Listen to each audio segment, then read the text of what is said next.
संशोधन बिल को लेकर के विपक्ष लगातार हंगामा कर रहे हैं, क्या कहेंगे? विपक्ष के पास हंगामा करने के अलावा कोई अब एक होता ना उपाय नहीं है, क्योंकि पूरी तरीके से जो वक्फ बिल है वो लीगली साउंड है। वो जेपीसी में गया था, उसका जुडिशियल रिव्यू हुआ था, और कितना भी वो प्रयास करे लेकिन जनता अगर एनडीए सरकार के साथ में है तो विपक्ष के पास अभी हंगामा करने के अलावा बचता क्या है, क्योंकि जनता ना चुन के भेजती है रिप्रेजेंटेटिव्स को अपने। फिर जो चुन के आते हैं वो अपने जो देश के लोग हैं उनके लिए वो काम करते हैं। और वक्फ जो है वो जो मुसलमान कम्युनिटी के भी लोग हैं जिसको लेकर के वो लोग हंगामा कर रहे हैं, उनमें भी ये वक्फ बिल बहुत सेटिस्फैक्ट्री है।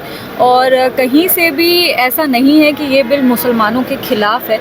बार बार लोकसभा में भी कहा गया है, राज्यसभा में भी कहा गया है कि ये किसी भी तरीके से मुसलमान कम्युनिटी पे, उनके फेथ पे, उनके धार्मिक भावना पे कोई प्रहार नहीं है।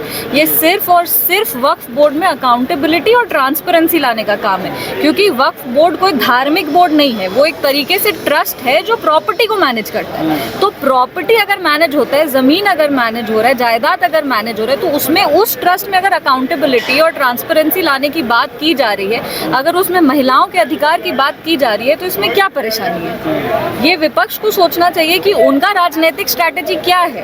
क्या उनका राजनीतिक स्ट्रैटेजी बस इतना है कि वो जनता को तोड़ के वो जो टुकड़े टुकड़े में बांट करके वो राजनीति करना चाहते हैं? उनको दिक्कत इसलिए हो रही है क्योंकि उनको पता है कि अगर ये वक्फ अमेंडमेंट बिल आएगा तो ये मुसलमानों के लिए ही काम करेगा, मुसलमानों की ही भलाई के लिए काम करेगा, जो गरीब मुसलमान है उनके लिए ये काम करेगा, और ये चीज़ उनको नहीं अच्छा। लेकिन स्टालिन और मुख्य मुस्लिम वक्फ बोर्ड के जो हैं लोग हैं वो सुप्रीम कोर्ट का दरवाजा। देखिए, ये लोकतंत्र है, जो चाहे वो कर सकते हैं। अगर वो वक्फ बिल को सुप्रीम कोर्ट में चैलेंज करना चाहते हैं तो उसको चैलेंज करने से कोई नहीं रोक सकता है। लेकिन सुप्रीम कोर्ट का भी क्या फैसला आएगा वो सबको पता है, क्योंकि जब कोई बिल जेपीसी में जाता है तो जेपीसी में, जैसे हम लोग भी अभी वन नेशन वन इलेक्शन, एक राष्ट्र एक चुनाव के जेपीसी में हर बिल का जुडिशियल रिव्यू होता है। हर चीज़ के लिए बार बार सुप्रीम कोर्ट से जजेस को बुलाया जाता है, वकीलों को बुलाया जाता है, जुडिशियल रिव्यू होता है, बेसिक स्ट्रक्चर वायलेट तो नहीं हो रहा है उस पर किया जाता है। यहाँ पे कहाँ कोई भी फंडामेंटल राइट वायलेट हो रहा है, ये हमको आप बताइए। कहाँ पे बेसिक स्ट्रक्चर वायलेट हो रहा है? वो कह रहे हैं अनकॉन्स्टिट्यूशनल है, पर कैसे अनकॉन्स्टिट्यूशनल है? आप तर्क तो रखिए सभा पटल पर कि ये एक्ट वायलेट हो रहा है, ये जो है कॉन्स्टिट्यूशन में ये वाला पार्ट वायलेट हो रहा है। आप ऐसा बोलेगा तब ना कोई तर्क रहेगा, तब ना कोई बात सुनेगा।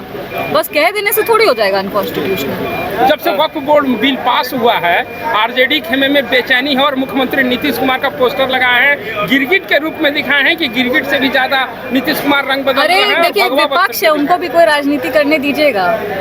कुछ राजनीति तो वो भी करेंगे ना अपना। उनको अगर चुनाव लड़ना है बिहार में तो किसी स्तर पे तो वो राजनीति करेंगे। उनका स्तर ही इतना नीचे तो क्या कर सकते हैं?